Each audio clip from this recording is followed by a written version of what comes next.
Hello friends, Kalrao School Halol presenting this video for standard 8th English medium. Friends, today we are going to discuss about one beautiful poem, Geography Lesson.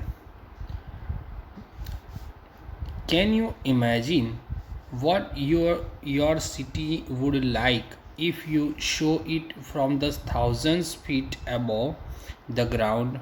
क्या आप imagine कर सकते हो? Can you imagine कि आप अगर अपने जो सिटी है, आपके जो सिटी है उसको आप देखते हो 1000 फीट्स अबव, जो ग्राउंड से ऊपर की साइड पे हज़ारों फीट ऊपर से जब आप उसको देखते हो तो कैसा लगता होगा? क्या आप उसको इमेजिन कर सकते हो, कल्पना कर सकते हो? Neatly plain and perfect in proportion like the geometric design के प्रोपोरेशन के अंदर वो आपको नीटली प्लान और परफेक्ट दिखेगा. It would strike you as something very different from what is actually is while you are in the thick of it. जो आपको उस टाइम पे रियलाइज़ होगा, ठीक है, आपको पता चलेगा कि वो एकदम से अलग है, ऊपर से देखने में वो एकदम से अलग है. जो एक्चुअली के अंदर आप जिस इसके ऊपर जब रहते हो और जिस तरीके का रियलाइजेशन करते हो, जिस तरीके का उसको देखते हो, उससे बिल्कुल अलग है. Here is a poets descriptions of just such a view of the city. यहाँ पे इसी तरीके का पोएट का एक डिस्क्रिप्शन दिया हुआ है. इस तरीके से हज़ारों फीट ऊपर से पोएट ने किसी चीज़ को देखकर, वहाँ पे पोएट जो है एक सिटी को देखकर वहाँ पे वो डिस्क्रिप्शन कर रहे हैं. And some questions that comes in his mind, और कुछ क्वेश्चन जो है वो उनके दिमाग में आ रहे हैं. किस तरीके के क्वेश्चन है और क्या है? Let's see and read the poem. When the jet spring into the sky. Jet का मतलब क्या होता है? हवाई जहाज़. ठीक है, तो हवाई जहाज़ जब आकाश में ऊपर उठा, it was clear why the city. तो क्लियर हो गया, तो ये बात क्लियर हो गई, स्पष्ट हो गई कि शहर का जो विस्तार था वो इस तरीके का क्यों हुआ है. ठीक है, क्यों हुआ है? Had developed the way it had. और यहाँ पे पोएट कहते हैं कि इस तरीके से इस बात का क्लियरिफिकेशन हो गया है कि शहर का जो विस्तार है वो इस तरीके का क्यों हुआ है. और विस्तार, डेवलपमेंट का मतलब क्या होता है? विस्तार इस तरीके का क्यों हुआ है. Seeing it scaled 6 inches to the mile. यहाँ पे क्या बता रहे हैं कि इसका जो पैमाना एक मील के लिए 6 इंच बराबर, मतलब कि 6 inch is equal to 1 mile ऐसा दिखाई पड़ता था. और उसका जो स्केल था वो 6 inch is equal to 1 mile ऐसा दिखाई पड़ता था. There seems an inevitability about what on the ground had looked haphazard, unplanned and without style when the jet sprang into the sky. यहाँ पे पोएट क्या कहते हैं कि ये जो शहर है वो छोटे रूप को ऐसा लगता है, मतलब ऊपर से देखने में ऐसा लगता है कि जो अर्थ है, पृथ्वी जो है, उसके ऊपर दिखाई देने वाले इस शहर एक अनियोजित विस्तार को रोका नहीं जा सकता था. जब उनका जो प्लेन था, बराबर है, जो उनका जेट था, जहाज़ जो था, वो आकाश में ऊपर तक पहुंचा, तब जाकर उनको ये बात का रियलाइजेशन हुआ कि ये जो अनियोजित विस्तार है उसे रोका नहीं जा सकता है. ये फर्स्ट स्टेंजा की बात हुई. देखते हैं नेक्स्ट स्टेंजा के अंदर क्या है. When the jet reach 10,000 feet. जेट जब 10,000 फीट की ऊंचाई तक पहुंचा, it was clear why the country had cities where the rivers ran and why the valleys were populated.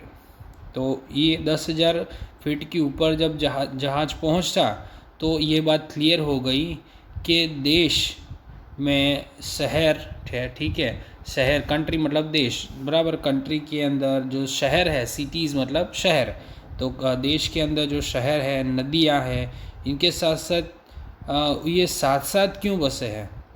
बराबर है, ये उनको रियलाइज़ हो गया।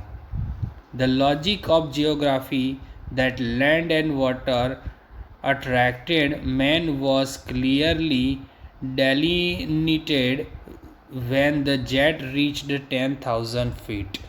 यहाँ पे पोएट हमको बताना चाहते हैं कि लोगों ने जो घाटियों के अंदर बस्तियाँ क्यों बसाई है, लोगों ने क्यों इतने सारे झुंड के अंदर जो है वो वहाँ पे वो कॉलोनीज़ बना के रहते हैं। ठीक है, क्योंकि कवि ने इस जो जियोग्राफी का ये तर्क स्पष्ट किया, पूरी इस तरीके से जियोग्राफी का जो तर्क था वो समझ में आ गया कवि को कि जो इंसान जो है उसको धरती मतलब कि जो जगह है, प्लेस है, और जो पानी है और अपनी ओर आकर्षित करता है, ये दोनों चीज़ जो है उसको अपनी ओर आकर्षित करती है, अपनी ओर खींचती है।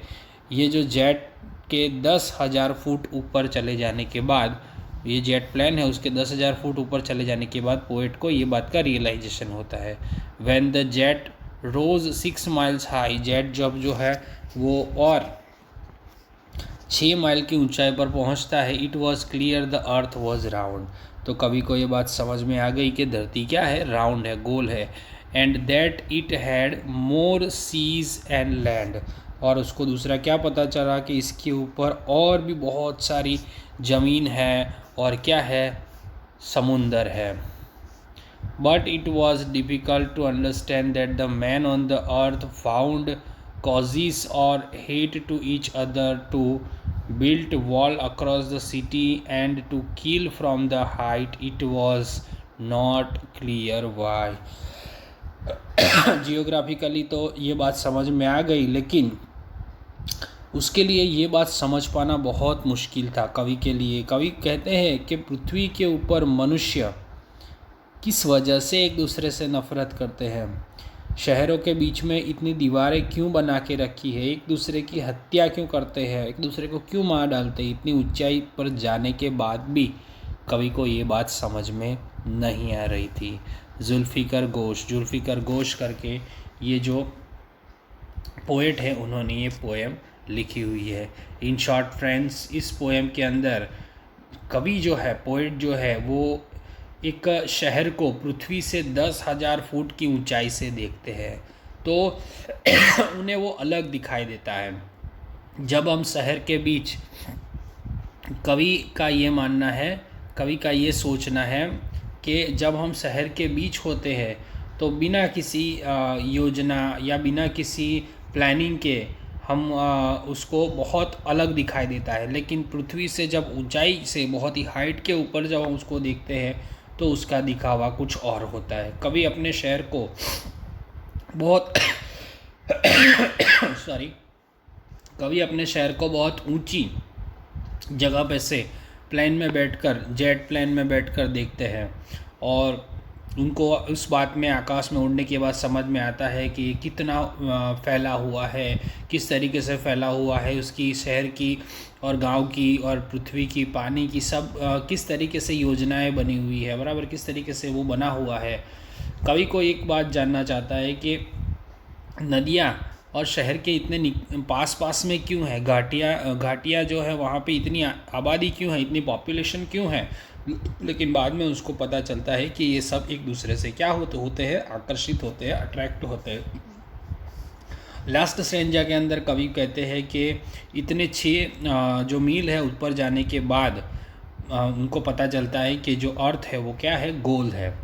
लेकिन और ये जो अर्थ की जो अपेक्षा हम करते हैं उसमें पानी बहुत ज़्यादा है, बराबर। अर्थ को अंदर ऊपर से देखते हैं तो पता चल जाता है कि पानी बहुत ज़्यादा है, लेकिन कवि की समझ में ये नहीं आता कि इतनी सुंदर भगवान ने जो पृथ्वी बनाई है उसके अंदर जो लोग रहते हैं वो एक दूसरे से नफरत क्यों करते हैं, एक दूसरे को क्यों मार डालते हैं, एक दूसरे से क्यों इतनी ईर्ष्या करते हैं।